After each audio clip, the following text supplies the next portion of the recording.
Buenos días, mi nombre es Roberto Padilla, jefe del Departamento de Síntesis Creativa, y queremos darles la bienvenida a esta plática que vamos a tener, parte de nuestro seminario Punto de Encuentro. El día de hoy vamos a tener una plática interesantísima con invitados de lujo, a los cuales les agradezco mucho que estén aquí.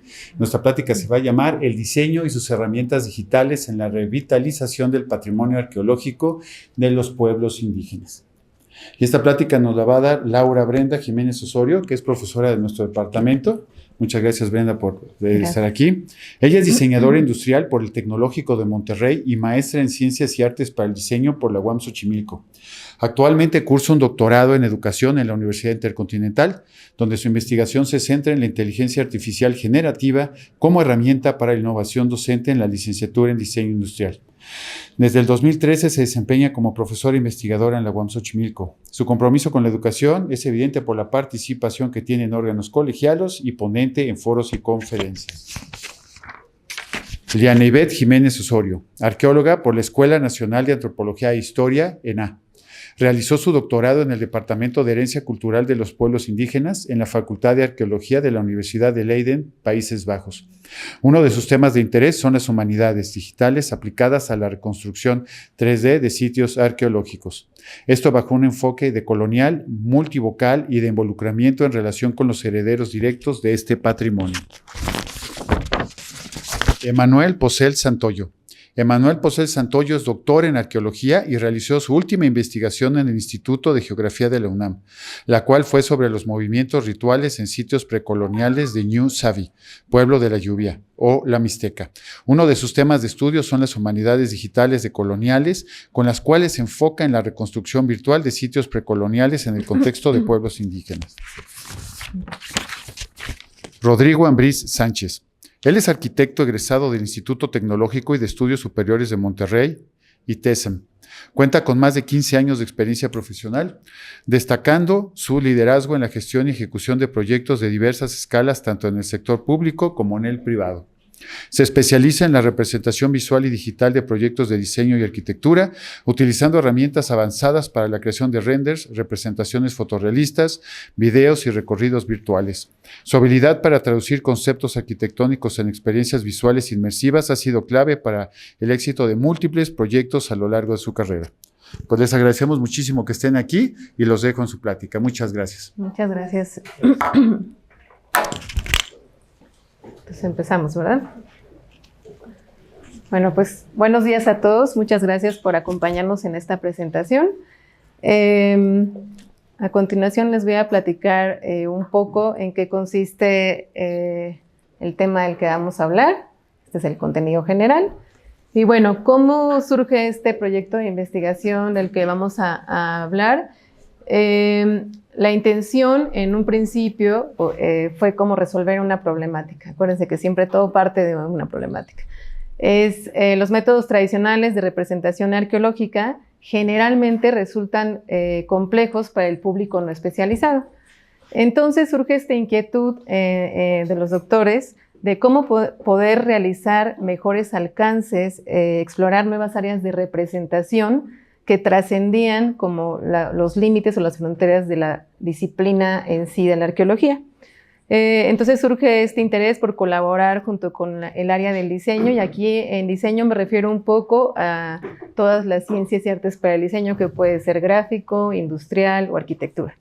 Entonces, aquí como pueden ver, hay una representación de cómo traer el pasado, construir el conocimiento en el presente, y una vez realizado, se lleva hacia el futuro. Entonces, bueno, en general es un proyecto que transformó nuestra visión a los representantes del diseño, del patrimonio cultural y del trabajo en equipo, que eso es como básico, ¿no? Entonces, no se trató solo de que las disciplinas se sentaran a dialogar, a ver cuáles eran los aportes que podría hacer cada una de ellas. Fue un poco más allá, trascender estas fronteras, como les decía, en donde el diseño se involucró totalmente en la parte arqueológica, salir de esta zona de confort, de los límites, y conocer más allá, y a su vez la arqueología tuvo que empaparse de toda esta parte virtual, de diseño, de materialización, de fotorrepresentación, etcétera. Entonces, bueno, todo esto implica narrativas, herramientas, un trabajo ético, ¿no? Respetar la información que nos brindan, comunicación, realismo y demás. Y bueno, pues aquí una frase, ¿no? La sociedad deviene un fenómeno de la comunicación. Lo social de la sociedad es su continuo intercambio de informaciones, la producción de contenidos de conciencia, siempre nuevos, y esto tiene que ver con cómo hacer más allá de la representación.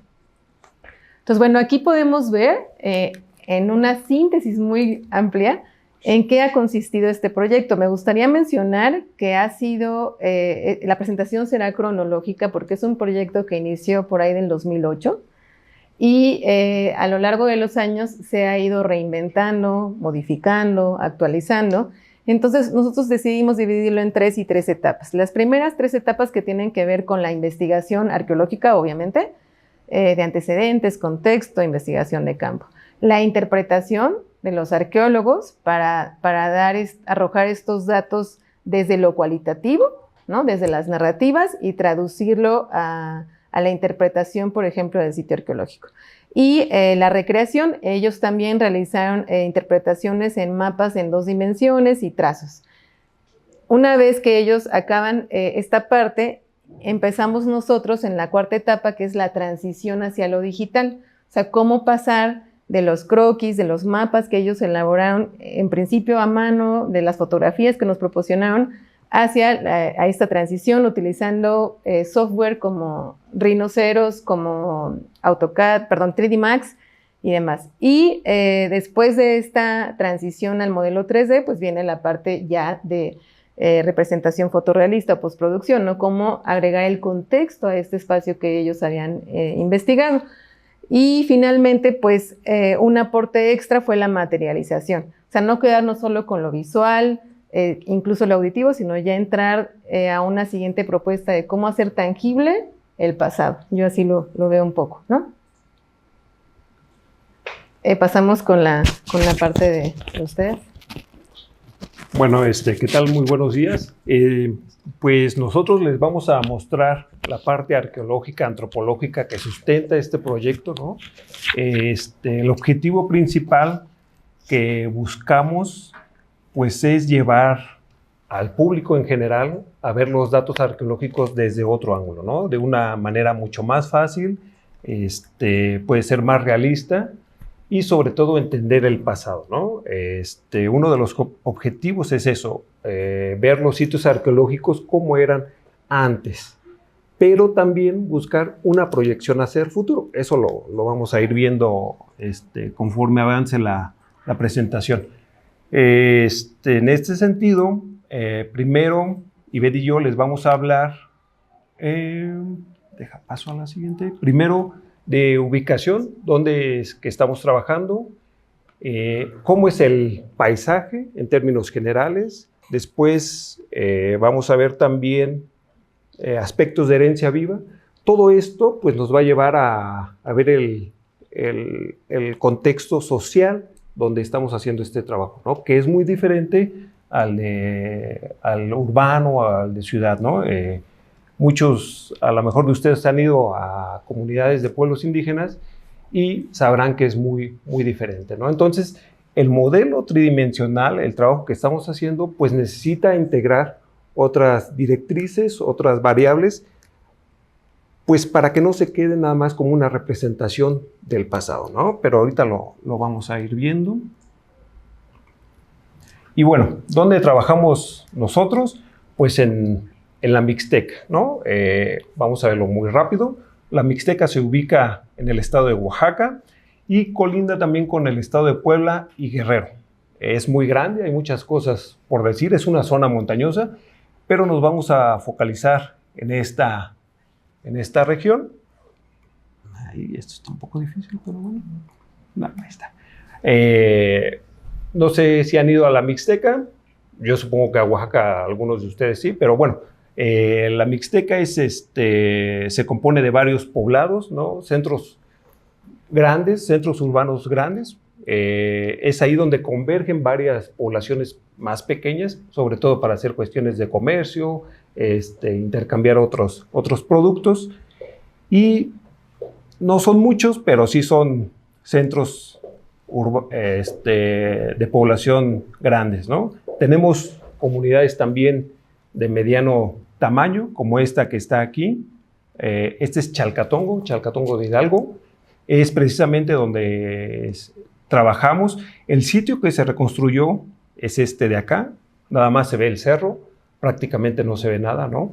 En esta foto de paisaje les puedo decir que hay más o menos 25 o 30 sitios arqueológicos, ¿no? Pero ninguno de ellos está abierto al público, ¿no? Y están cubiertos de vegetación. Esto lo vamos a ir viendo más adelante, pero lo importante es señalar que estos sitios son muy importantes para las comunidades, ¿no? Por diversos aspectos que ahorita vamos a ir viendo, ¿no? Y también la Mixteca se integra por poblaciones más pequeñas, ¿no? Y en estos centros poblacionales, ¿no? Los centros grandes, medianos y pequeños, existe una muy fuerte identidad por ser mixteco, ¿no? Como en cualquier pueblo indígena, hay una fuerte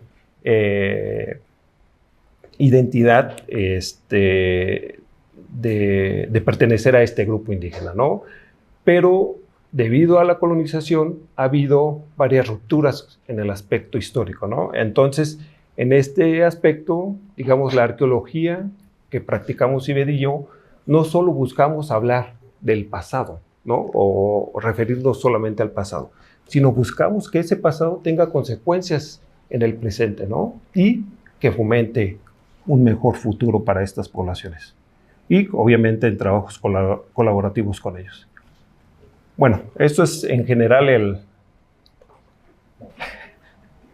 Perdón. Ahí está. Ahí está. Ya. Es en términos generales el contexto geográfico. Pues buenos días. Ahora voy a hablar de manera general sobre la herencia viva de Ñusabi. En este caso, bueno, con este término nosotros nos referimos a todos los elementos culturales, tangibles e intangibles, de origen precolonial, pero que siguen vigentes hoy en día, ¿no? Entonces, bueno, aquí cabe señalar que la arqueología que nosotros realizamos no se centra únicamente en los materiales del pasado, como podría ser la cerámica, la lítica, los huesos, la concha, entre otros, ¿no? Y tampoco nos centramos únicamente en los contextos arqueológicos. Quiere decir que no estudiamos el pasado únicamente a partir de los restos del pasado. Entonces, la arqueología que nosotros hacemos para la arqueología que hacemos, algo fundamental son los conocimientos, experiencias y percepciones de los pueblos indígenas, en este caso de Ñusabi, que es el pueblo de la lluvia o de la Mixteca. Entonces son muy importantes las experiencias de los mixtecos contemporáneos. Y en este sentido tomamos en cuenta, por ejemplo, las narrativas orales de carácter histórico o sagrado, los rituales, también distintas prácticas o tareas de larga duración y también la toponimia, ¿no? Los nombres de los diferentes lugares en lengua mixteca.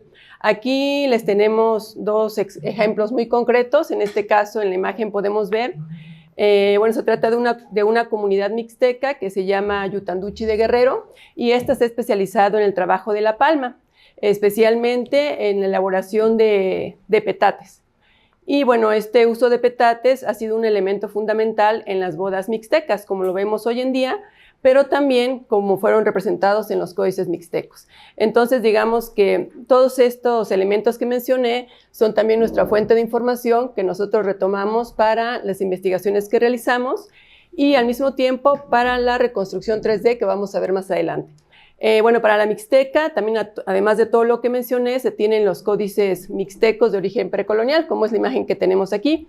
En este caso, como les digo, nos quisimos centrar en la utilización del petate, ¿no? Aquí vemos la elaboración, cómo se utiliza hoy en día y cómo fue representado en los códices, ¿no? Este es el símbolo que nos indica la alianza matrimonial entre dos señores, entendidos como gobernantes, una señora y un señor mixtecos, que vemos que están casando frente a un antiguo templo, ¿no? Entonces es una primera reconocimiento del área en cuanto a la herencia viva.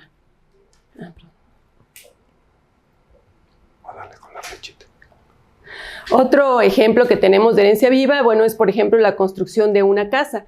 En este caso, la imagen nos muestra las diferentes secuencias de la elaboración de la casa, ¿no? Aquí, esto únicamente se trató de la reconstrucción de un techo que ya estaba en mal estado. Entonces podemos ver, bueno, cómo se utiliza primero para armar el techo por medio de troncos más gruesos.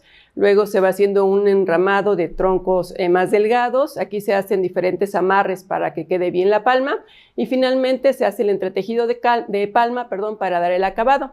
Cabe resaltar que en esta construcción, por ejemplo, no se utilizó ningún material metálico, de metal, excepto para cortar la palma, ¿no? Que desde ahí se podría decir que inicia la construcción de esto, porque hay que ir a cortar palma, ponerla a secar e igualmente los troncos que se utilizan. Digamos que estos elementos nos hablan de muchos aspectos a nivel social, ¿no? Por ejemplo, la división del trabajo, la organización, porque es una construcción a nivel comunitario, pero en este caso nos queremos enfocar precisamente en la arquitectura, ¿no? Estos son elementos que nos van dando para nosotros poder realizar las reconstrucciones en 3D y también, bueno, aquí hacer alusión a los materiales que se utilizaron, que son locales, ¿no? Entonces, todo esto vamos tomando en cuenta para la reconstrucción que vamos a ver más adelante.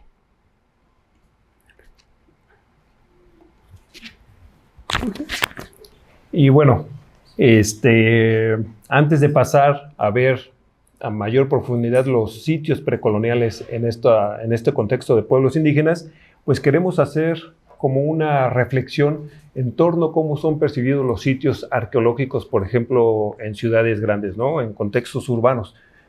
Sentimos que muchas veces estos lugares pues son más que nada para aprender sobre el pasado, ¿no? Y se ven un tanto distantes temporalmente, ¿no? 500 años después de que fueron destruidos, los vemos como en ruinas, ¿no? Entonces se perciben, hay una lejanía cultural con estos sitios, ¿no? O sea, sí son parte de nuestro pasado, pero, digamos, vamos a ellos como visita en sábado o domingo, ¿no? Para conocerlos a mayor profundidad, pero no tenemos una interacción mayor con estos asentamientos, ¿no? Pero esta percepción, cambia en el contexto de pueblos indígenas, ¿no? Porque muchos de estos lugares, a pesar de que fueron, digamos, medio destruidos durante la colonización o fueron obligados a dejar estos lugares sagrados o históricos, siguieron siendo parte fundamental de la herencia viva, ¿no? En este caso, desde el uso de la lengua, en este caso del Tun Sabi, podemos ver que la palabra, una primera palabra sería Beñú, Beñú Aná, que significa casa de Dios antigua, ¿no? Y difiere mucho a lo que es un sitio arqueológico, ¿no? Entonces, desde la lengua vamos viendo diferencias de cómo nombrarlos, ¿no? También está el otro concepto de Ñu Aná, que es pueblo viejo, ¿no? Y en estos lugares, pues, convergen narrativas orales, narrativas históricas, rituales, y digamos, la relación que tienen las comunidades con estos sitios, pues es mucho más apegada, ¿no?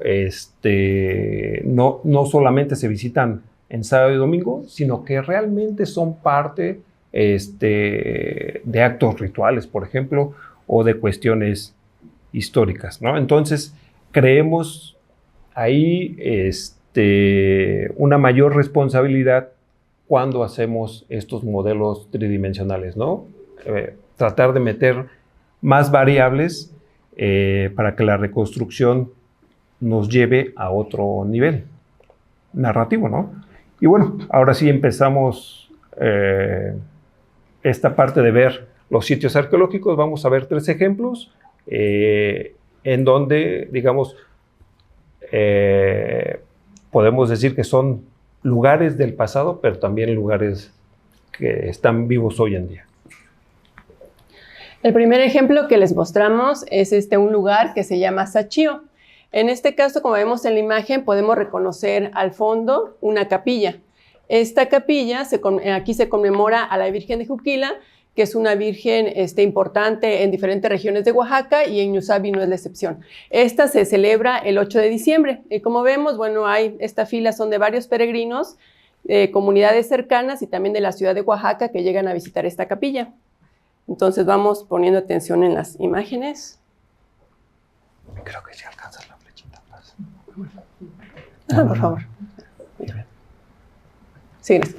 Entonces, bueno, este es el mismo lugar, solo que en un día cualquiera. Digamos que no es un día de fiesta. Aquí incluso es otra temporada. Ustedes lo pueden ver porque se ve todo más verde. Y digamos que nuestro hilo conductor va a ser la capilla. En este caso, bueno, con un ojo entrenado arqueológico, podemos empezar a distinguir delinear esta estructura. Aquí estamos sobre una pirámide, por así decirlo, o un montículo, como lo conocemos. Aquí viene bajando, incluso se nota aquí un pequeño desnivel, es otra plataforma, y aquí nuevamente el lado de la estructura. Y bueno, en un primer intento, nosotros, Emanuel y yo, siempre estamos pensando en cómo transmitir mejor este conocimiento en relación a lo arquitectónico o lo arqueológico para hacerlo más entendible para el público no especializado. Entonces es un primer dibujo que hacemos para dar una plática, de hecho. Y bueno, lo que nos interesa resaltar acá es que, como les mencionaba yo, aquí está nuevamente, este es el basamento piramidal. Se compone de 2 cuerpos. Aquí tenemos las escalinatas que nos conducen al templo. Y como podrán darse cuenta, bueno, ahora, hoy en día, ya no existe este templo. En su lugar hay una capilla. Entonces, lo que nos interesa ver en esto, cómo hay una correspondencia entre lo que vemos en la realidad física, en la arquitectura, y en lo que pudo haber estado en el pasado. En este sentido, es como, bueno, otro dato importante que tiene este sitio es que con investigaciones previas ya ha sido interpretado, y se reconoce que esta fue su representación. Esto es en uno de los códices mixtecos. Aquí estamos viendo un dibujo de perfil de este templo. De hecho, se llama Sachío, que está en lengua mixteca y significa Sa es pie, Chío altar. Entonces se entiende como lugar al pie del altar. Por eso es que vemos aquí en el montículo, abajo se le notan unos pies en la imagen. Y bueno, un dato importante que también nos agrega este códice, esta representación, aquí vemos el techo del templo y vemos que está dedicado a la serpiente emplumada, que aquí en el centro de México sería Quetzalcóatl, para la mixteca es 9 viento. Y bueno, algo también importante es que nos dice que frente a este templo, o sea, en esta plaza que anteriormente veíamos llena de peregrinos que van a visitar a la Virgen de Juquila, se realizó un importante ritual. En este caso era un ritual de enterramiento, preparación funeraria. Entonces, bueno, con este ejemplo vamos viendo cómo se van haciendo vínculos entre el presente y el pasado precolonial, que es lo que nos interesa resaltar. Sí. ¿O una anterior? No. Sí. No, entonces, poco a poco vamos viendo cómo hay diferentes datos que nos brindan información sobre estos sitios de origen precolonial, ¿no? O santuarios de origen precolonial, ¿no? Y algo que quiero resaltar, por ejemplo, estos en los códices fueron hechos en época precolonial, ¿no? Fueron hechos por los mixtecos que hicieron estos montículos, ¿no? Entonces, ya hablamos de varios aspectos, pero también retomar, por ejemplo, los diseños que tienen los templos en estos libros, ¿no? Están decorados de formas muy particulares, y todo esto pues nos ayuda a nosotros a tener más datos y hacer reconstrucciones virtuales con mayores fundamentos, ¿no? Aunque son reconstrucciones, pero están fundamentadas en todos estos datos. Sí, gracias. ¿No? Y bueno, este es otro ejemplo. Este es el Cerro de Yucuita. Y lo que estamos viendo aquí es otro sitio precolonial, ¿no? Así es como los vemos la mayoría de las veces en la Mixteca, cubiertos de vegetación, ¿no? Los sitios que trabajamos, Ivette y yo, precisamente están de esta forma, ¿no? Y nuestro trabajo es identificar dónde están los accesos, dónde estuvo el altar. En este caso podemos ver la plaza y todo esto, esta montaña que ven aquí enfrente, pues es prácticamente una pirámide, ¿no? Tiene más o menos 7 metros de alto y pero es así como se ven, ¿no? Entonces, el trabajo arqueológico también brinda estos datos para hacer las reconstrucciones virtuales, ¿no? En la siguiente, por favor. Algo que no usábamos anteriormente es ahora el uso de tecnologías más avanzadas.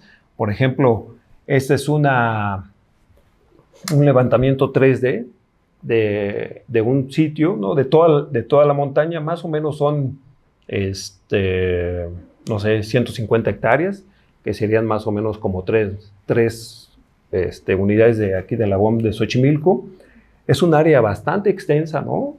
Pero con el dron, ahora con la toma de fotos y diferentes programas, podemos recrear la geografía de estos lugares, la cual pues, nos ayuda a tener otros datos que antes no veíamos, ¿no? Por ejemplo, el modelo que hicieron Laura y Rodrigo, bueno, Brenda y Rodrigo, ellos lo hicieron a partir de curvas de nivel de INEGI, ¿no? Todavía no teníamos esta tecnología. Si lo hubiéramos tenido, hubiera salido mucho mejor, pero la verdad sigue estando muy bien.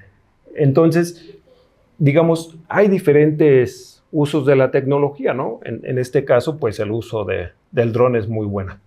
La siguiente, gracias.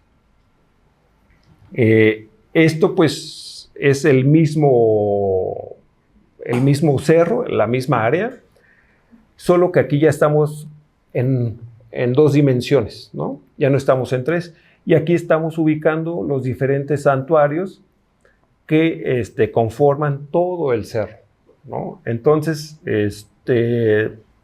esto nos está indicando que, por ejemplo, todo el cerro en sí era considerado sagrado y no solamente la cima, ¿no? Y eso es importante considerarlo en estas reconstrucciones virtuales, ¿no? Ir más allá de lo puntual, ¿no?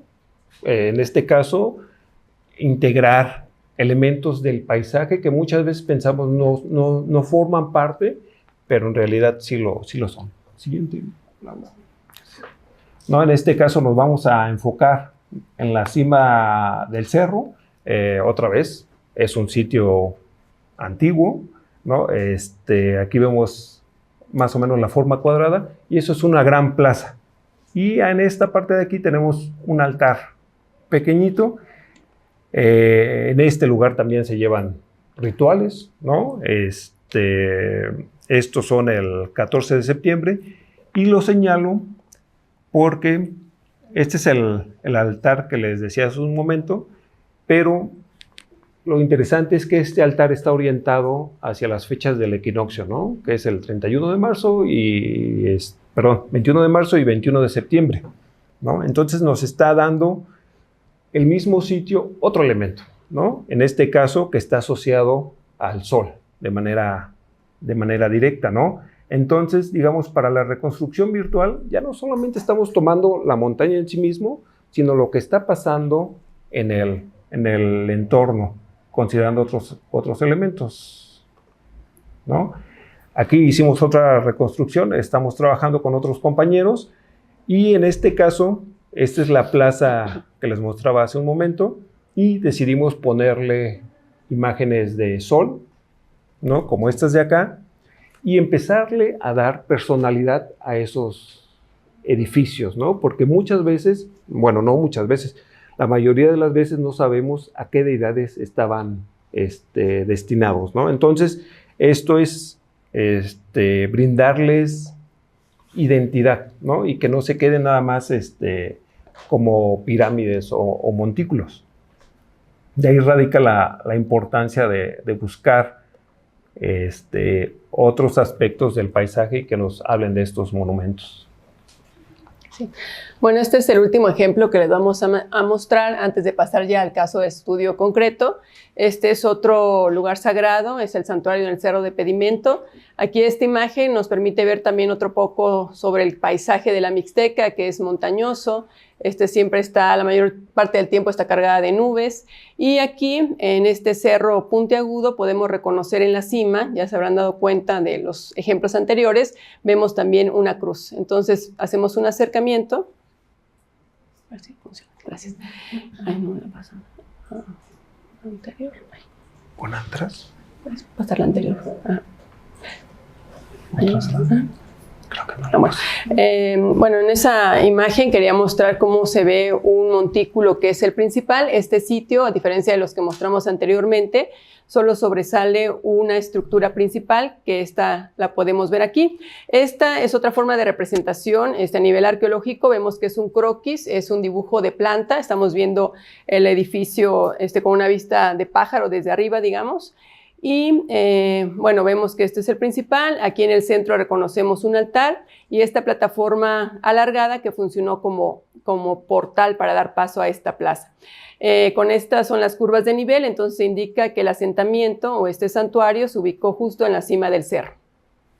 Y aquí mencionamos su temporalidad como 2700 años, porque digamos que este sitio tuvo su ocupación más o menos en el 400 a.C., digamos que es de tradición olmeca, antes de lo teotihuacano en el centro de México, pero bueno, sigue siendo utilizado hoy de manera ritual, es un santuario hoy, por eso contamos como temporalidad 2700 años.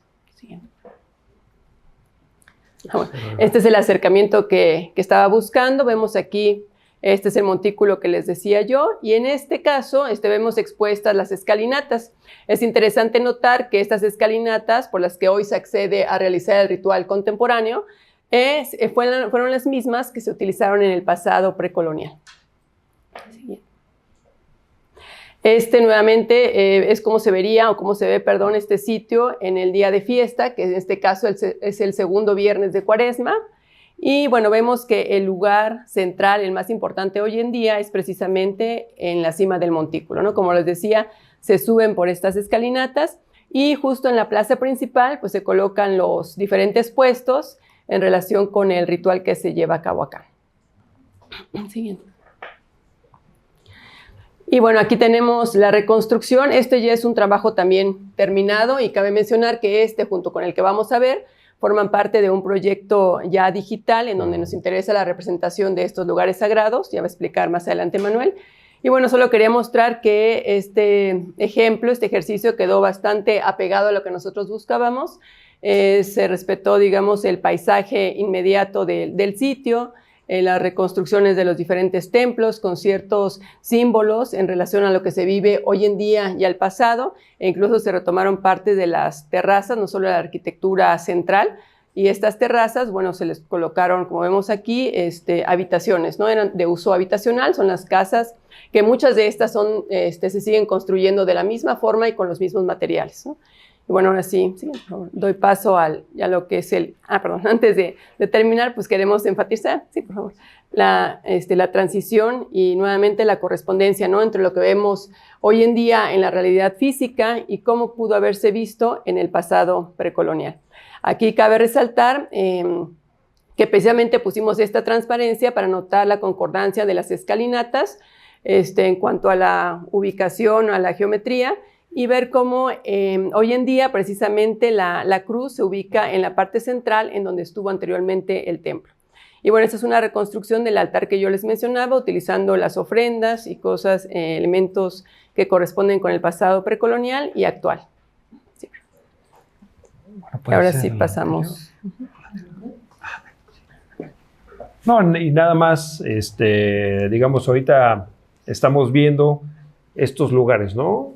Que fueron abandonados o destruidos a partir de la colonización, ¿no? Y esto es muy diferente, por ejemplo, en otros países que no han sido colonizados totalmente, ¿no?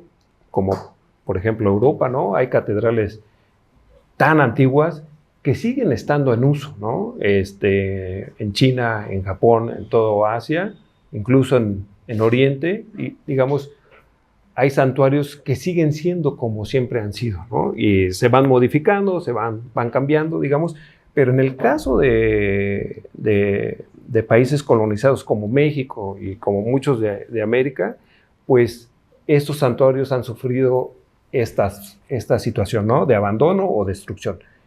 Y, digamos, los herederos directos, ¿no? En este caso las personas, no reconocen al 100% las formas. Saben que hay un sitio ahí que es antiguo, porque ven escaleras, piedras acomodadas, pero no tienen la noción completa de cómo eran en la antigüedad, ¿no? Entonces, este trabajo pues busca eso, ¿no? Regresar más allá de ver el pasado, sino también, digamos, bueno, sigue siendo un sitio contemporáneo de profundidad histórica, ¿no? En este caso, este lugar también tiene casi 3,000 años de antigüedad, ¿no? Y que sigue estando en uso, ¿no? Entonces, eso es lo que se debe de valorar, ¿no? También. Y bueno, vamos al caso de estudio, en este caso al sitio de Yucuchayo. Les presentamos este mapa rápido para hablarles de un proyecto mayor que estamos realizando. Digamos, este es el sitio que vimos anteriormente, es el Cerro de Pedimento. Acá está Yucuchayo, que es el sitio que nos van a mostrar Laura y Rodrigo. Y de acá es la capital de todo este reinado, ¿no? Entonces, la idea es tratar 3 lugares de 3 diferentes municipios, ¿no? Nosotros hemos hecho trabajo arqueológico en toda esta región y, digamos, las marcas en amarillo y en azul son los diferentes sitios precoloniales, ¿no? Que más o menos son unos 120, ¿no? Pero retomamos estos 3 porque son los que tienen como mayores implicaciones en cuanto a la identidad de las personas, ¿no? Entonces, sí. Nos vamos a enfocar en el sitio de Yucuchayo, que está en Chalcatongo de Hidalgo, ¿no? Aquí vemos la comunidad y de este lado vemos el sitio, ¿no? Es un sitio bastante grande, no es como Monte Albán, pero sí es considerable, es monumental. Se conforma de 4 asentamientos. Este es el principal, el que se trabajó en tercera dimensión, y se tienen otros barrios, ¿no? Y todos estos de acá son sistemas arquitectónicos que sirven para la agricultura. Entonces, ahorita no tengo el dato bien de cuánto es el área, pero es bastante extenso. Y en este lado de acá, pues señalar la existencia en el pasado de una laguna, ¿no? Que en el siglo pasado se desecó, pero que estuvo presente en la época precolonial, ¿no? Y que consideramos es importante considerarlo porque, digamos, el sitio cambia en la situación ambiental y ecológica, ¿no? Y lo consideramos también como parte de la reconstrucción virtual. La siguiente, Laura. Gracias. Bueno, este estudio fue parte de un proyecto de recorrido arqueológico. Entonces, como el nombre lo indica, pues nuestro trabajo consistió primero en recorrer este sitio, caminarlo, y al momento de ir haciendo, se fue registrando todo lo que veíamos en superficie, tanto arquitectura como materiales. Este trabajo, bueno, se hizo utilizando cinta métrica, brújula, GPS para la ubicación, y en algunos casos, como vemos en la imagen, donde se dificultaba precisamente por los árboles, pues se hacía estas mediciones a pasos, ¿no? Este sitio, bueno, contamos con la ayuda, debido al trabajo comunitario que realizamos y el buen diálogo que se establece desde un principio con la comunidad, las autoridades, digamos, que se organizaron con nosotros para hacer una limpieza del sitio, ¿no? Como vemos, bueno, en esta parte de Chalcatongo, de la Mixteca Alta, hay gran densidad bueno, los bosques son densos y muchas veces pues dificultan ver la arquitectura más a detalle de los sitios, ¿no? Como vemos acá. Entonces, un trabajo también que se hizo durante el recorrido fue la limpieza de este sitio, principalmente del área principal, bueno, perdón, del área central y monumental, ¿no? Que es lo que estamos viendo acá. Bueno, como les menciono, aquí ya con la primera limpieza, pues se va retirando toda la yugia o la pínula, y se empieza a distinguir, por ejemplo, la pendiente de esta estructura, ¿no? Aquí tenemos una persona está arriba en la cima de un montículo y aquí vemos que estaría la base del montículo. Esta imagen también es para presentar la arquitectura monumental. Es de los pocos sitios en esta área que presenta este tipo de arquitectura y de hecho, bueno, este es uno de los muros, de los pocos muros que mantiene todavía la altura, ¿no? Aquí vemos la última piedra que debería recorrer hacia acá. Y también, bueno, como parte de esta divulgación del trabajo que se hizo, bueno, un primer ejercicio fue precisamente un documental que se aprovechó que el sitio ya estaba limpio y se podían identificar algunos elementos arquitectónicos. Sí. Aquí seguimos mostrando el sitio. Nuevamente aquí vemos un esquinero. Esto nos da la idea de la monumentalidad de este asentamiento. Aquí también estamos siendo parte del documental. Ella es la maestra Aurora Pérez Jiménez. Ella es nuestra profesora. Es también de la comunidad de Chalcatongo de Hidalgo. Ella es activista y es defensora del patrimonio y de los derechos de los pueblos indígenas.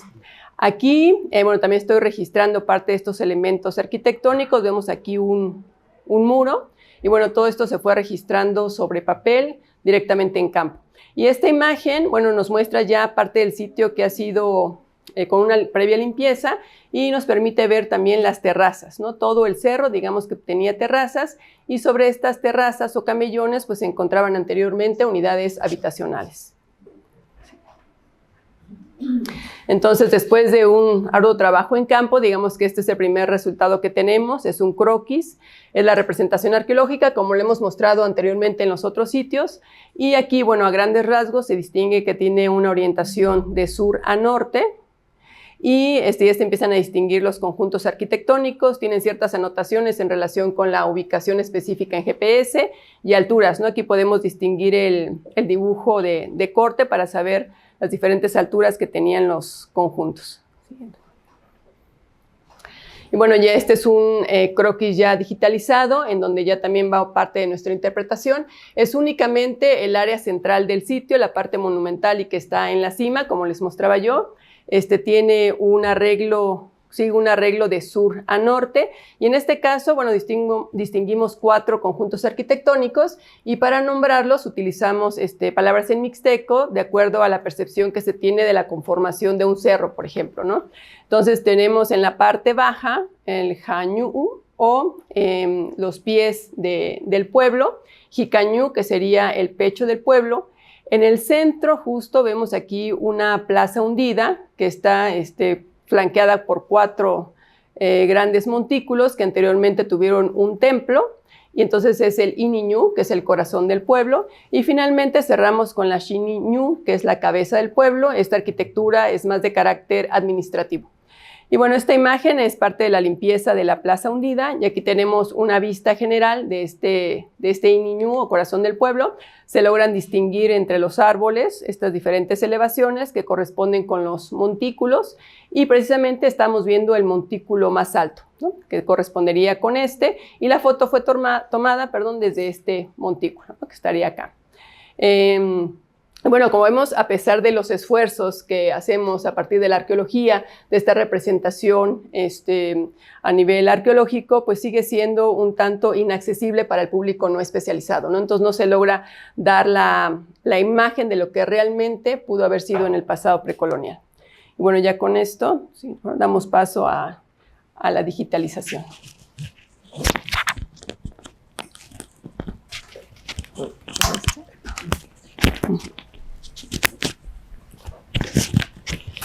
Bueno, aquí como podemos ver, surge esta primera comunicación de, oye, ¿qué alcances podríamos tener ya con el apoyo de otras herramientas tecnológicas? Entonces, lo que ustedes ven aquí es la primera etapa donde se hizo el trazo de curvas de nivel que representaban los relieves de estas montañas, pero con las propias limitaciones de este programa, que estamos hablando más o menos del 2009-2010, ¿no?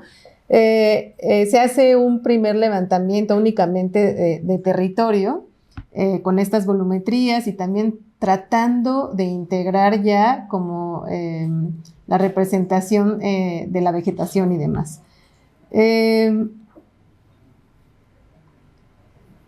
Después de haber hecho este trazo, sabíamos que era trabajar con dimensiones muy grandes y esto es algo muy, muy importante.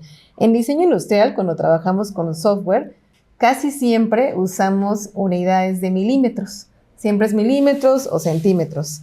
En este caso fue hacer un cambio en tratar de equiparar estas dimensiones y trabajar con kilómetros. Entonces, aun cuando a primera vista puede parecer algo muy sencillo, empieza este trabajo donde el programa apenas si resiste las dimensiones, el peso del proyecto y demás. Entonces, empieza a hacer este levantamiento 3D del sitio como tal, obviamente con una retroalimentación. Me gustaría decir que este proyecto fue en todo momento iterativo. Como siempre les digo a mis alumnos, avanzamos, preguntamos, regresamos, retroalimentación todo el tiempo para saber que nos estábamos apegando a la realidad y que no era pues simplemente interpretación mía y ya les entrego lo que yo entendí, ¿no? Sino siempre corroborar que me estaba apegando a lo que ellos estaban planteando. Entonces, bueno, esto es muy importante. No se trata de dominar la computadora y ya, sí, en un aspecto como más superficial, sino, ¿cómo se diría?, integrarte de lleno a toda esta investigación. Por eso estamos tratando de enfocarnos o hablar de esta transdisciplina, ¿no? Como trascender los límites de mi propia disciplina para entender cómo es la interpretación de ellos. Una vez que terminamos el levantamiento sólido en este programa, fue ya el pensar en incluir los templos. Como pueden ver estas imágenes, donde se ven los primeros templos en verde y las bases naranjas, era como tratar de hacer ya la parte arquitectónica. Entonces, bueno, en esta etapa, ya una vez que llegamos a un acuerdo en el trazo de estos sólidos, fue como, ok, ahora vamos a integrar el contexto. Les pongo ahí el año, 2009. Si ustedes lo ven, yo ahorita incluso lo veo y digo, es que esto le faltaba muchísimo, ¿no? Pero bueno, vámonos unos años para atrás y eran lo que daba el programa. Entonces, ahorita, bueno, una vez que se estaban haciendo estos trazos, pues surgieron muchas dudas, ¿no? Que tenía yo que resolver con los arqueólogos. Aquí se veía una pendiente, entonces se levantaba una pendiente, un contorno redondo, se levantaba, pero me decían, pues sí, pero va en desnivel, no era parejo. Entonces, todo esto tenía que estar corroborando todo el tiempo, porque la interpretación que hacía yo del plano no siempre era la que ellos estaban indicando. Otro detalle que podemos notar es los materiales, ¿no? Cuando tú agregas un material, tienes que ponerle la escala, dimensionar. Entonces me decían, bueno, es que es más o menos en tonos grises o en el piso y tierra, ¿no? Pero esto está desproporcionado, ¿no? El piso se ve estirado. Entonces son cosas que yo veía que no estaban dando el alcance que quería obtener. Entonces, bueno, es muy importante en este sentido respetar lo que ellos han venido diciendo, el contexto, respetar la información que nos están dando para que sea algo fidedigno, respetar la flora y la fauna. O sea, yo no puedo llegar y meter el animal que se me ocurra o la vegetación que se me ocurra, tiene que ser esa fauna que existe en la Mixteca y pues de manera general, ¿no? En ese intermedio, ya estábamos pasando al año más o menos 2013, si no me equivoco, porque fue un poquito después de concluir la maestría. Entra esta inquietud del boom de la impresión 3D y que ya había las primeras máquinas de impresión y todo. Entonces yo les planteé, oigan, ¿por qué no intentamos hacer una impresión 3D? La vieja escuela es pues hacer maquetas, ¿no? En arquitectura haces maquetas con cualquier material, madera balsa, ¿no? En diseño haces modelos, en arqueología supongo que también era un poco hacer maquetas manuales y fue como, bueno, ya tenemos el levantamiento, hay que tratar de hacer una impresión 3D y a ver qué pasa. Entonces, fue con las primeras máquinas de impresión 3D que se hizo esta prueba de por qué no lo hacemos, ¿no? La historia no se puede experimentar, la podemos conocer de las narrativas, de los libros, pero experimentarla como tal no. Entonces, se hacen estas primeras impresiones, que me gustaría aclarar que cada una de ellas fue entre 13 y 14 horas de impresión. Ahora que los alumnos de diseño ya saben cuánto puede tardar una impresión en 3D, pues fue prueba y error, ¿no? Hicimos una, se fue la luz y se quedó como a las 5 horas, se cortó y no se podía, o sea, como, empieza donde te quedaste. No, va de nuevo.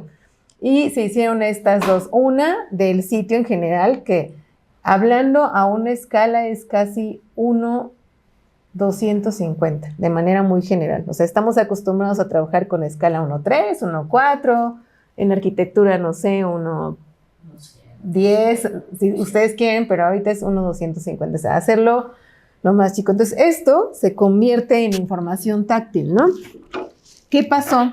Y aquí voy a hacer un paréntesis. Cuando yo estaba trabajando con ellos, esta impresión la hicimos, se dejó ahí como, pues vamos a dejarlo en stand-by por si un día regresamos al sitio. Y en ese momento yo tuve oportunidad de visitar un museo. Aquí quiero contar esta anécdota donde estaba una Nefertiti, la pieza original, el bulto.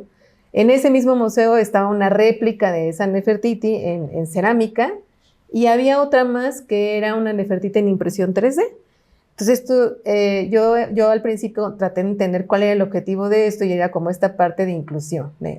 ¿Qué hacer para que las personas invidentes puedan entender o ver lo que los demás están viendo, ¿no? Entonces, ¿cómo lo podrían hacer de manera táctica? Entonces, estaba ese busto que invitaba a las personas invidentes, acércate y tócalo para que entiendas cómo es Nefertiti. Entonces, bueno, a mí me llamó mucho la atención. El objetivo, como les digo, era incluir a estas personas invidentes, pero se alcanzó un objetivo más. ¿Y cuál creen que era?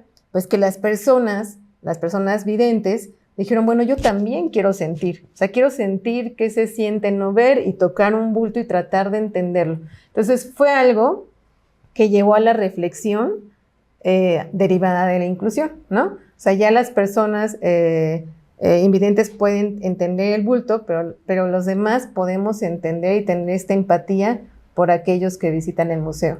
Entonces, cuando regreso, los arqueólogos proponen, oigan, ¿por qué no vamos al sitio y hacemos una presentación a los pueblos, a los pobladores de este sitio? Les enseñamos hasta dónde vamos trabajando y pues llevemos las maquetas, ¿no?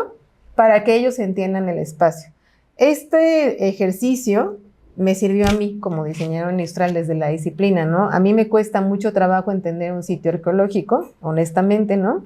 Entonces, cuando vamos al lugar, primero hicimos la plática con los pobladores del espacio, del territorio, perdón, y nos fuimos al sitio, y con esta maqueta para mí fue entender en dónde estaba yo posicionada, ¿no? Y entonces me ayudé a mí misma más allá de los pobladores, o sea, obviamente era la intención para los pobladores, pero me di cuenta que yo estaba entendiendo a raíz de un objeto que no era un GPS, no era algo tecnológico, era estoy aquí parada, a ver, muévete, este es el sitio, estás de este lado, sur, norte, el sol. Entonces, bueno, de ahí viene esta anécdota que como en varios lugares se está intentando trabajar con las tecnologías que van surgiendo de momento, ¿no? Y aquí es donde entra la arquitectura. Perdón. No puedo hacer esto. Bueno, yo les voy a hablar un poco desde mi campo de trabajo. Yo soy arquitecto de profesión, pero me he especializado más en la visualización y en el trabajo digital. Entonces, tengo un despacho de arquitectura y visualización que ya llevamos más de 10 años trabajando este tipo de temas. Y lo que yo quiero contarles es un poco el proceso, ¿no? O sea, cómo funciona el proceso de diseño, porque no es lo mismo como desde la arquitectura, el diseño, la arqueología, a la forma de visualización, ¿no?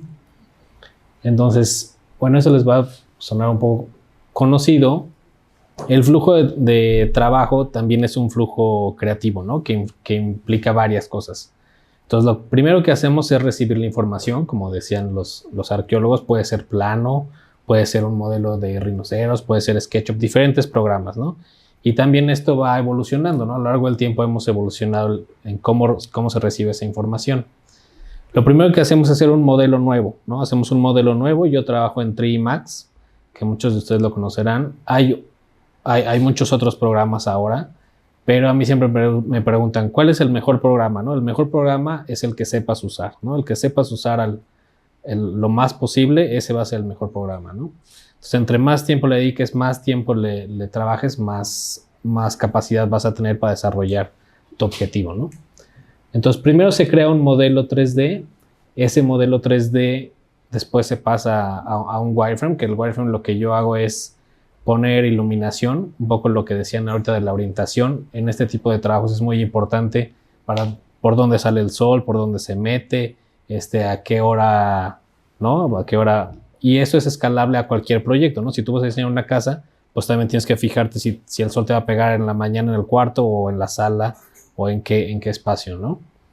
Y lo mismo es la bioclimática, ¿no? No es lo mismo hacer una casa en la Ciudad de México que hacerla en Oaxaca o hacerla en la playa, ¿no? Que muchos arquitectos pues sí las hagan iguales, eso ya es otro tema, pero bueno, ¿no? En teoría deberíamos de aprender un poco más de cómo era antiguamente, ¿no? Y por último, el render final, que el render final lo que hacemos es un poco lo mismo, poner materiales, poner acabados, poner ambientación, poner personas, texturas, plantas, todo eso, ¿no? Bueno, y cielos, ¿no? Que también el cielo es un tema importante, ¿no?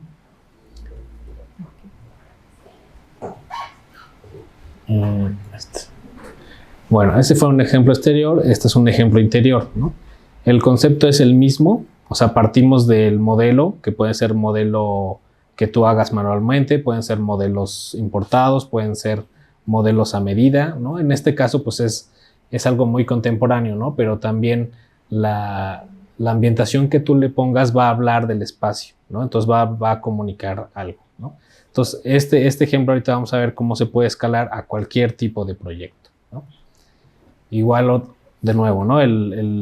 La iluminación, la ubicación de cámara, la ubicación de los elementos te va a hablar de una narrativa, ¿no? De qué es lo que está pasando. También es muy importante contar una historia, ¿no? Entonces, siempre estamos contando una historia y lo que tratamos es de comunicar algo, ¿no? Entonces, comunicar un ambiente, ¿no?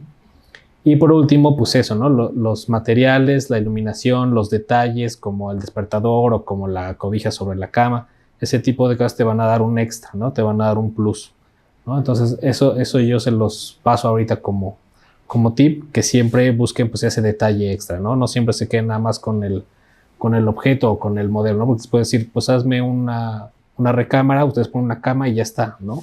Pero siempre el poner estos elementos va a contar una historia, ¿no? Más allá. Y bueno, ahora sí vamos a entrar directo al proyecto que estamos platicando y un poco también de la metodología de trabajo, ¿no? Porque es también algo que me preguntan mucho pues, las nuevas generaciones, ¿no? Que cómo haces para... No es lo mismo trabajar un sitio de, como decías, un mueble o un interior de una casa a trabajar un sitio de estas dimensiones. Porque por mucho que tengas la mejor computadora, siempre las vamos a llevar al límite, ¿no? Eso es una experiencia que he tenido, que siempre la mejor computadora va a ser la mejor en este momento, pero el día de mañana va a haber otra mejor y la vas a llevar al límite, ¿no? Entonces lo que yo hago es tener un método de trabajo muy ordenado, que eso nos permite trabajar desde una casa hasta un centro comercial o hasta un sitio arqueológico, ¿no? Entonces, primero partimos de lo general, ¿no? Partimos del terreno, de la vegetación.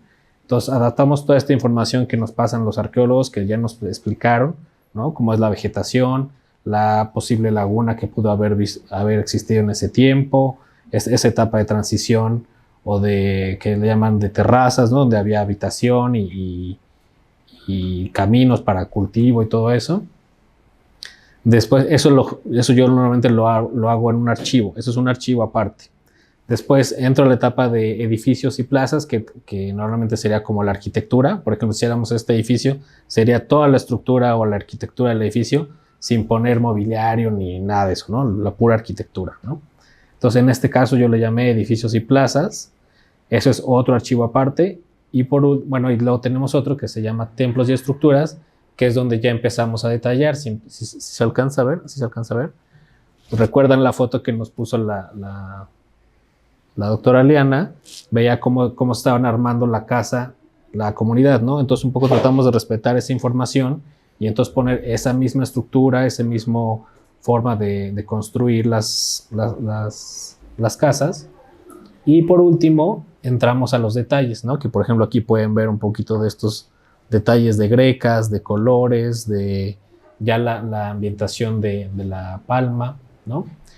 Y ahorita vamos a platicar qué relación tienen eso, ¿no? Entonces, esta es un poco la metodología. Son varios archivos que después se juntan o se traslapan y se hace otro archivo aparte también de cámaras, otro archivo aparte de luces y aparte otro archivo de postproducción, ¿no? Entonces, un poco la metodología porque también siempre me preguntan, pues en un solo archivo, lo puedes hacer en un solo archivo, pero si se te va la luz, si se te daña o tal, pues puedes perder toda la información, ¿no? Entonces un poco también una forma de respaldarnos. Si se te daña un archivo, pues no tienes que empezar desde cero. Puedes nada más arreglar ese archivo o corregirlo, ¿no? Igual de todas maneras, si nos piden nada más, hazme una corrección, por ejemplo, en las grecas, pues no tengo que cargar toda esta información, solamente abro este archivo y es el archivo que corrijo, ¿no? Entonces un poco también en el día a día, ¿no? En el día a día siempre estamos, lo que decía la profesora, ¿no? Prueba y error, cambio, ¿no? Entonces con los clientes es lo mismo, ¿no? Siempre dices, oye, cámbiame el piso, cámbiame la lámpara, cámbiame tal, ¿no? Entonces es un poco eso, tener ese orden nos va a llevar a tener resultados más rápidos y más efectivos. Ok. Y bueno, este fue el primer alcance que tuvimos. Si no me equivoco fue 2018 o 2021. Entonces aquí fueron los primeros renders 2018 que realizamos. Ya se ven un poco integrado todos los temas que les decía. Y también aquí, por ejemplo, en esta me gustaría detenerme un poco. Aquí podemos ver pues, la dimensión del sitio, que como decían, pues, es un sitio bastante grande. Entonces podemos ver abajo la escala. En también podemos ver la importancia de los cielos, ¿no? Que también para la cosmovisión de estas comunidades es algo muy importante, que también los cielos representan o te dan información. Los materiales. Y pues un poco esta última imagen también es un poco la versatilidad que te da el trabajo digital, ¿no? O sea, no es que así hayan sido exactamente los templos decorados por dentro, ¿no? Eso simplemente es, tomamos información de los códices, de información real que los arqueólogos nos proporcionaron y nosotros hacemos una propuesta más para venta o más para comunicar algo que no necesariamente sea lo real, ¿no? Entonces, un poco la ventaja que te da el trabajo digital es que puedes hacerlo tan real y tan apegado como tú quieras, ¿no? O sea, como se hace, por ejemplo, la escala, las dimensiones, la altura, o puedes hacer cosas también un poco más allá, ¿no? Entonces puedes también permitirte de repente esos permisos dependiendo del enfoque o la utilidad que le vas a dar a estas imágenes, ¿no? Entonces, bueno, eso sería ahorita la primera parte. Y es que bueno, en esta parte quise pegarles tal cual como eran nuestros fichas de retroalimentación, porque como que era un trabajo que se iba haciendo a la par, ¿no? Mientras él iba haciendo el trazo, la ambientación, lo que ya les platicó, ellos iban revisando, los arqueólogos iban revisando si esta información coincidía. Y a la vez ellos nos daban de regreso peticiones. En este caso, como pueden ver en la imagen de aquí del lado derecho, están los templos y hay 4, bueno, aquí hay 2 fotos donde nos ponían, quiero que este detalle vaya en este templo que tiene que ver con cielo, este otro detalle que tiene que ver con trueno que vaya en este otro templo. Entonces aquí entra también el diseño, pues yo diría diseño gráfico, pero es como el trazo vectorial de estos detalles que una vez que estaban hechos en vector, yo se los traslado a Rodrigo para que lo integre en el 3D Max. Entonces, es como una integración de diferentes software, además de diferentes disciplinas, combinar el software para que dé un mejor resultado. Que hubiera sido más, o sea, se podía hacer en 3D Max, sí, pero hubiera sido más difícil, ¿no? Para que sea vector, para que sea PNG, para que, ¿no? Y el tener fiel el gráfico que ellos nos compartían que provenía de un códice. No sé si quieren agregar algo ustedes. ¿Sí? Okay. Tal vez en la anterior. Nada más para, por ejemplo, no, porque hemos dicho es un sitio grande, ¿no?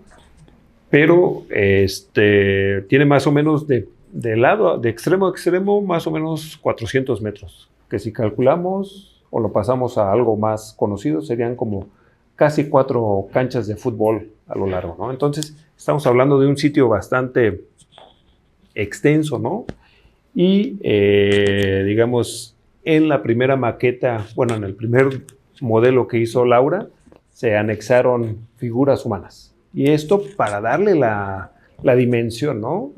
De cómo, la dimensión total del sitio. Y pues obviamente pues muchas cosas son retomadas, ¿no? De códices, de otras fuentes de información. Por ejemplo, el color. El color no lo tenemos, ¿no? Ya vieron ustedes, los sitios están totalmente cubiertos y de repente alcanzamos a encontrar fragmentos de color blanco, color rojo, pero son pocos los colores que tenemos, ¿no? Pero la información la tenemos en los códices. Y un dato aquí importante fue cuando platicamos con Laura con Brenda y Rodrigo, de la imagen del extremo, ¿no? Donde está, se puso la imagen del códice, dijimos, bueno, se ve muy bien, ¿no? Nos gusta cómo se ve, sabemos que hay edificios decorados de época precolonial, no sé si han ido a Cacaxtla, ¿no? Que hay unos murales preciosos, ¿no? Pero en este caso dijimos, no lo podemos poner porque esto sí ya es como salirnos y inventar algo y poner una narrativa que tal vez no es, ¿no? Entonces nos quisimos ver un tanto más, pues sí, moderados, ¿no? Retraernos. ¿Le puedes poner la siguiente? Gracias. Y precisamente anexar símbolos repetitivos, ¿no? Por ejemplo, aquí se puso la greca. Bueno, en todos estos la greca, pero en otros se anexaron otros símbolos, ¿no? Entonces creo que en total usamos cuatro símbolos para darle, digamos, personalidad a estos templos, ¿no? La greca está donde quiera, este símbolo del cielo está en el del lado oeste, que es por donde sale el sol. Ok. No, nada más quería agregar que también los elementos que retomamos, los diseños, nosotros respetamos la temporalidad, ¿no? En el caso en el sitio, es un sitio temprano, digamos que es del preclásico, que corresponde con esta tradición olmeca, como les mencionaba yo antes, de lo teotihuacano, y entonces estos elementos que vemos acá, que se han interpretado ya previamente como cielo, como trueno o las grecas, son elementos que han aparecido también principalmente en cerámica, en la vasija, que se han encontrado correspondiente a esta temporalidad. Y en el caso de, como les mencionaba Emanuel, de la representación de los dibujos del códice como tal en las paredes, pues también tener cuidado porque los códices son representaciones o escritura que se dio durante el posclásico, que fue justo antes de la llegada de los españoles. Entonces no correspondían estos datos con la información que nos arrojaba el sitio, ¿no? Por así decirlo.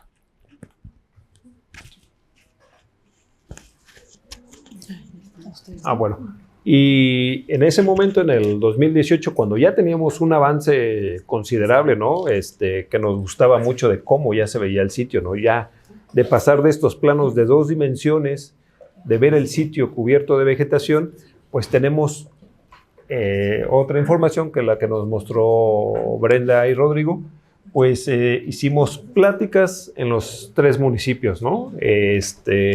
Por ejemplo, en la primera imagen, es una escuela secundaria, y entonces el proyecto que les platiqué al inicio de los 3 sitios, pues lo que tratamos de hacer es poner un centro de interpretación de ese sitio en particular y que las personas visiten este lugar y vean cómo era el sitio para después visitar el sitio con toda esta información y ya no ver solamente amontonamientos de piedras o piedras acomodadas, sino realmente ya decir, bueno, aquí está un montículo y tenemos arriba un templo, y empezar a generar imágenes que ellos proyecten, digamos, desde su cabeza en la realidad, ¿no? Entonces, fue la misma mecánica, ¿no? Dimos la plática y después fuimos con los estudiantes o con las personas a visitar los sitios. Aquí está Brenda con la maqueta, ¿no?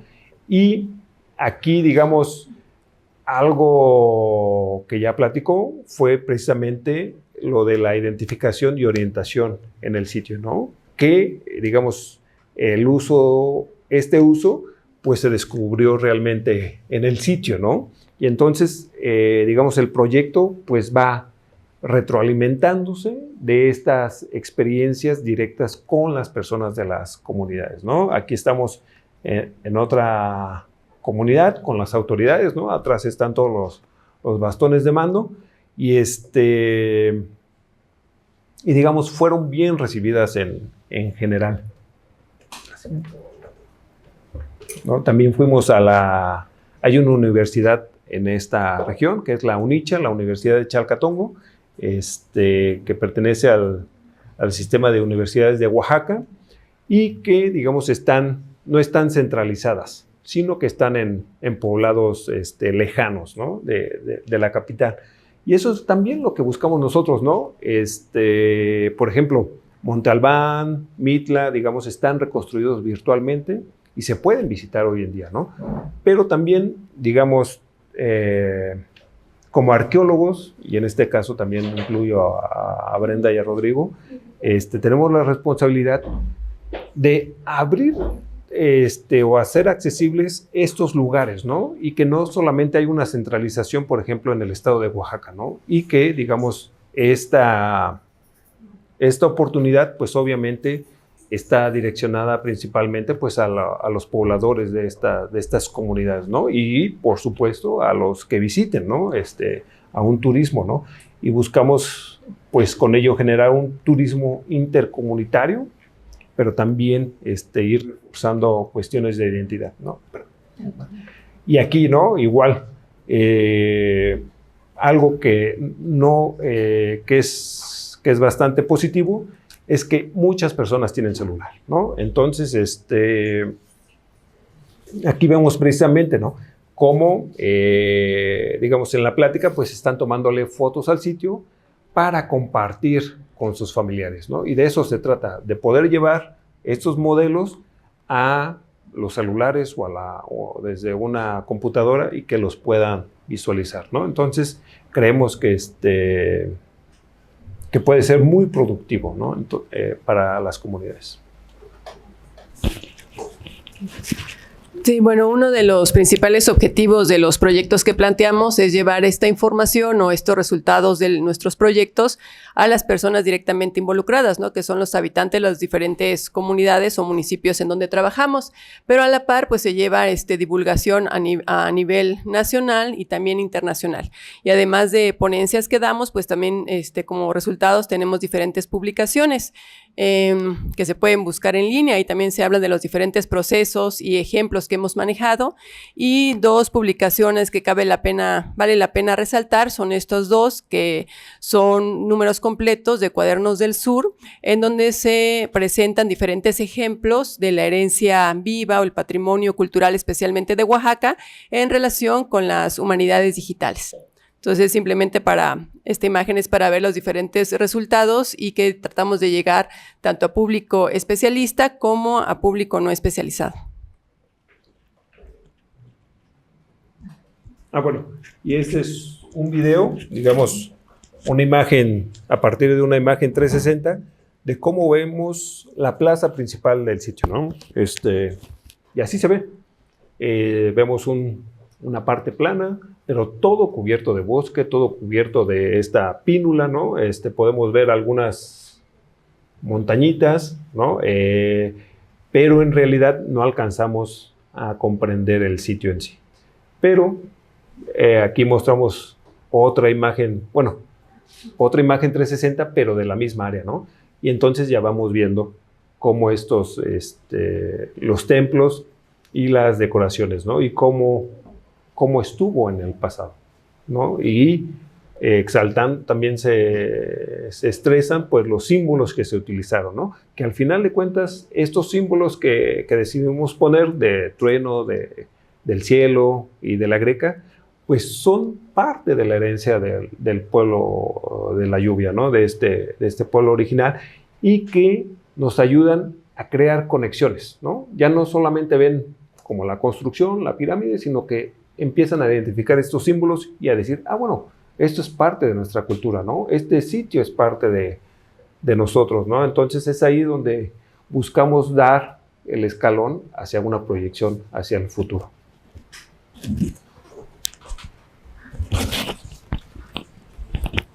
Ok, pues bueno, como les comentaba, este trabajo lleva varios años en proceso y de igual manera se ha ido adaptando a los cambios, ¿no? Entonces, hace rato les platiqué del proceso de trabajo, de que llegamos a una entrega de renders fijos y eso, ¿no?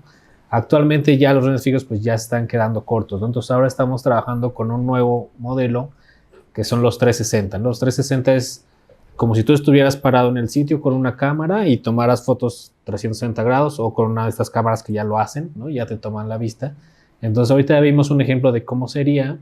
Lo que hicimos aquí fue ir haciendo un recorrido por medio de las diferentes plazas que se ven en la maqueta o diferentes puntos estratégicos de acuerdo a las zonas importantes del sitio, ¿no? Entonces, estos son diferentes vistas y con esto mismo hicimos... Ah, sí, dale. Ay, no. No. Dale las letras.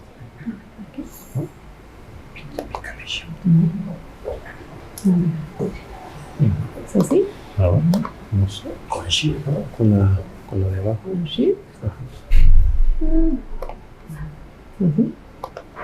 Pásale el mouse abajo, ¿no? O sea, aquí. No. No está bien. No lo tienes abierto. Vamos. ¿Qué tienes el link? Te lo mando, ¿ok? No. Sí. Pero Breve detalle técnico.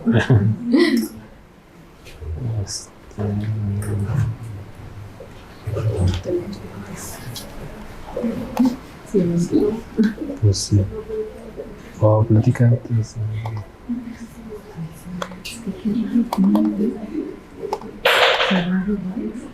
Aquí está. Te lo mando. Ya. ¿Lo pongo hablando? Bueno, les platico un poco de esta interfaz. Lo que estamos haciendo en esta interfaz es un primer acercamiento. Es una página web, o está ligada a una página web, de manera que puedas entrar desde cualquier parte del mundo, desde cualquier dispositivo, puedes entrar desde tu teléfono, desde tu tablet, desde un visor incluso. Y es como recorrer el sitio por medio de estas tomas que les decía 360 grados, ¿no? Y además nos permite agregar otro detalle extra, ¿no? Que nos permite agregar estos botones de información donde vas a tener un poco más de información de cada sitio, ¿no? O de cada plaza, no sé si llamarlo sitio, ¿no? Pero entonces te va a decir en dónde estás parado, más o menos qué se realizaba en esa zona. Y aparte nos va dando como saltos, ¿no? Que vas como avanzando de un lugar a otro por medio de saltos, ¿no? Que es un poco también como una especie de videojuego o como una experiencia como parecida a un videojuego, pero te da esta escala, ¿no? Que está ubicado a la escala de una persona, entonces te da esa escala un poco de la magnitud del sitio, ¿no? Que es también un poco lo que queríamos representar, porque en la maqueta o en las primeras imágenes pues se quedaba un poco corta el dimensionar la escala, ¿no? Si nunca habías visto este sitio, pues no lo podías dimensionar, ¿no? Y entonces con esta nueva interfaz podemos crear un poco otra experiencia para los usuarios y tanto para las personas como no especializadas o que nunca han visto el sitio, tanto para los mismos habitantes o personas de la comunidad, ¿no?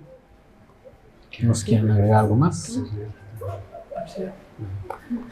Sí, bueno, es un primer prototipo, entonces digamos que fuimos metiendo información sobre cada espacio. En este caso nos encontramos en el Jicañú, que sería el pecho del pueblo, entonces ofrecemos una explicación que nos dice que es el segundo centro ceremonial, que se localiza al norte del primero. Eso también nos da ubicación para irnos nosotros localizando, posicionando espacialmente, que recibe el nombre de Jicañú, pecho del pueblo, y presenta un arreglo arquitectónico muy similar al sitio, al conjunto anterior, que es el que ya se visitó en este caminar, digamos, y que es de una plaza con 3 estructuras.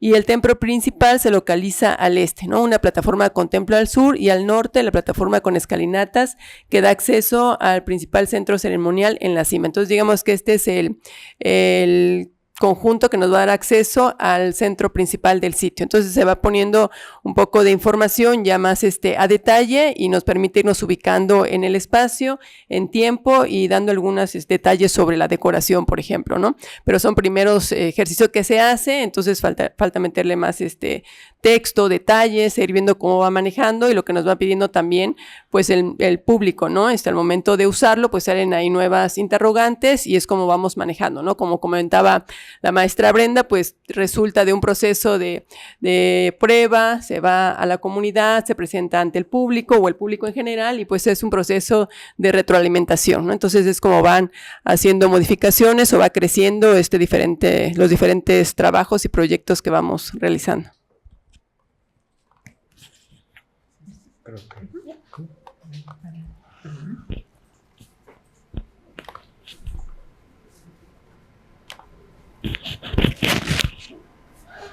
Sí. Ok.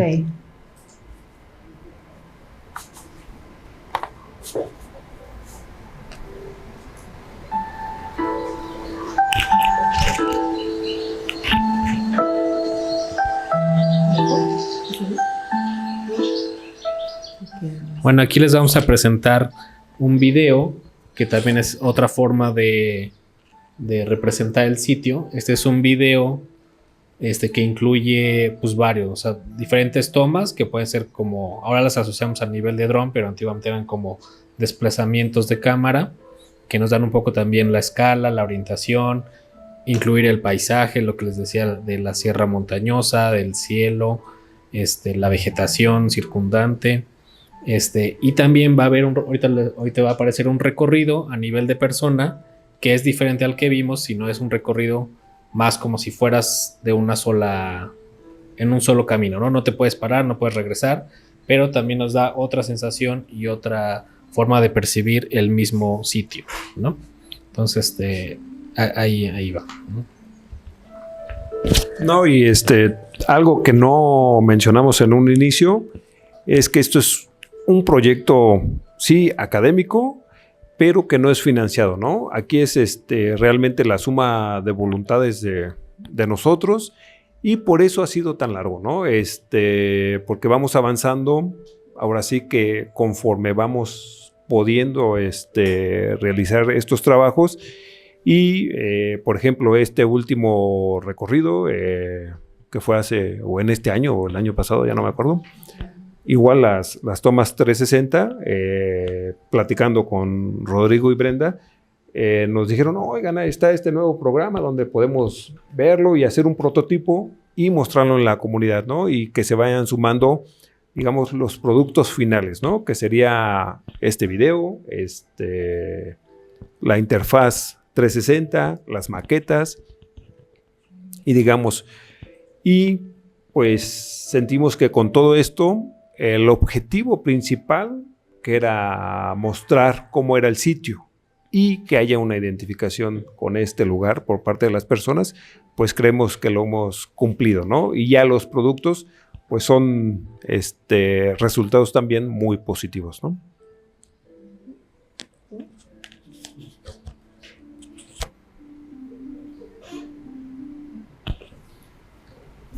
Y bueno, ahora sí, pasamos a la parte final de conclusiones. Este proyecto, como podrán ver, nos demuestra que las fronteras que nosotros pensamos que existen entre las disciplinas son meramente mentales o superficiales, ¿no? Cuando yo platicaba que estaba haciendo un proyecto de diseño y arqueología, algunas personas me decían ¿cómo arqueología con diseño? ¿En qué momento? ¿Qué tienen que ver, no? Y si partimos de la esencia de la disciplina del diseño industrial, que es resolver problemáticas, ¿no?, reales o en un contexto real, pues aquí surgió una problemática desde esta disciplina de la arqueología, y se pudo dar una respuesta desde el diseño. Entonces, yo considero que es muy importante que ustedes, chavos que están empezando, bueno, hablando de tronco, ¿no? Y los míos que están acabando, que tengan una noción que diseño industrial no solo se refiere al objeto, al mobiliario, al POP, sino hay una amplia variedad de áreas donde nosotros podemos intervenir y que al final del día procuramos casi siempre que caigan en lo social. ¿A quién le vamos a aportar? En este caso es muy evidente que es a los pobladores de estos pueblos indígenas, ¿no? Pues la tecnología es un elemento relevante, pero no sirve de nada si nosotros, los seres humanos, somos los que la planteamos, los que la usamos para hacer este tipo de proyectos o este tipo de alcances, ¿no? Otro aspecto muy relevante es la parte de la documentación digital, que yo creo que habrán ido viendo ya, es si tú trabajas algo en el 2001 en X programa, trata de respaldarlo en el 2002, en el 2003, en el 2004, porque en el 2020 cuando lo quieras abrir, el programa ya no va a dar, ¿no? O ya no existe, o migró, o se fusionó con otro. Entonces, esto es la actualización, ¿no? Y bueno, a nivel general, pues hablar de la satisfacción que generó la elaboración de este proyecto, que superó las expectativas que teníamos en un principio, que se han ido agregando elementos conforme han surgido nuevas herramientas o incluso la retroalimentación de esos espacios. Y a mí me gustaría invitar a cada uno a que pudiera platicar como qué se lleva o qué es lo que más le ha resultado de este proyecto, ¿no? Bueno, aquí, antes de pasar, queremos dar una idea o una conclusión que tenemos, reflexión a partir de nuestra disciplina, que es la arqueología.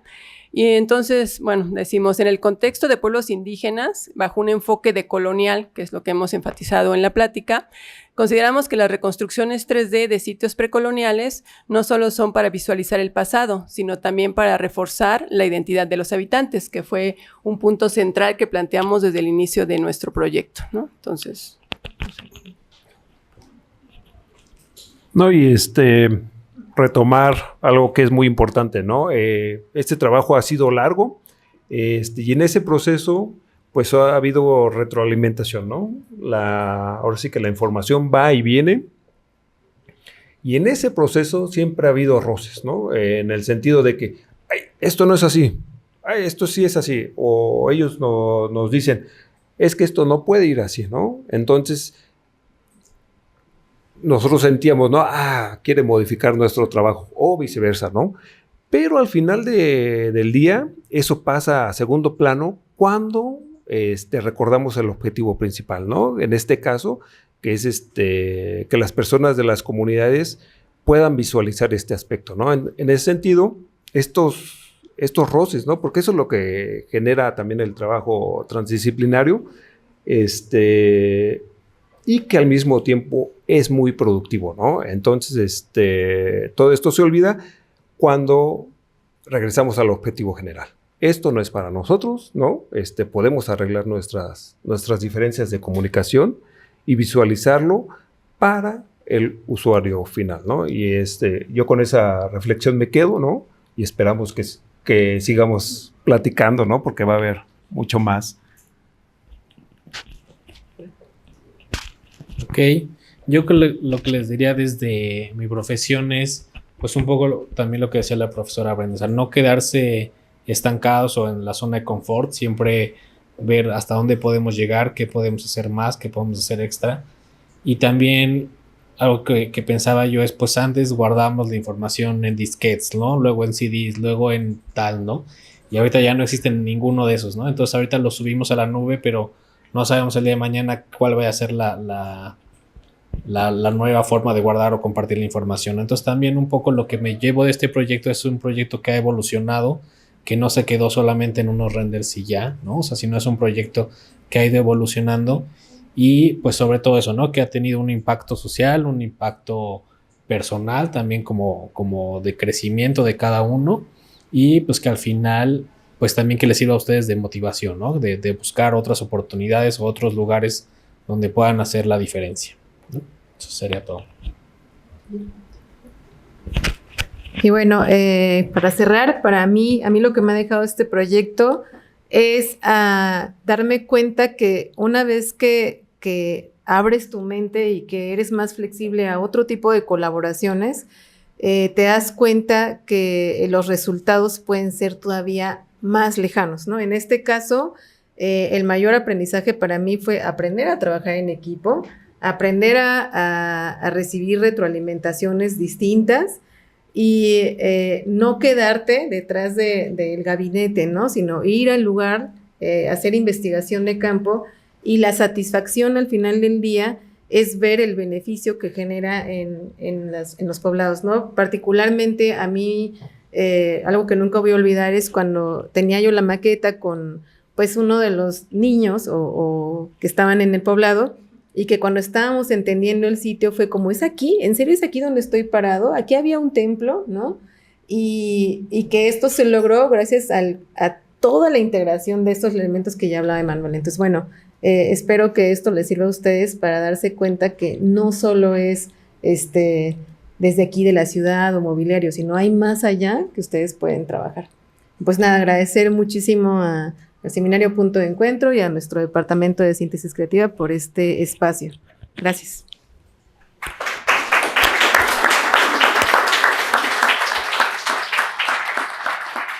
Y quisiéramos terminar agradeciéndoles mucho a nuestros excelentes ponentes y dándoles una pequeña constancia por parte del departamento, a Laura Brenda Jiménez Osorio, Gracias.